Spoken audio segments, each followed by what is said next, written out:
соёл. Сайн байцгаана уу? Хамтдаа Монголд очицгоё. Бүгдээрээ хүрээд ирчихлээ. Монгол гэрийн бүрдэл хэсгүүдийн тухай мэдэж авцгаая. Ногоон өнгийн дугуй доторх зүйл юу вэ хүүхдүүдээ? Мэдээж бага шүү дээ.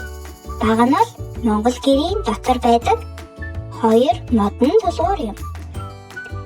Эдгээр багна нь гэрийн тооныг доороос нь түшиж, гэрийг бат бөх тогтвортой байхад тусалдаг аа.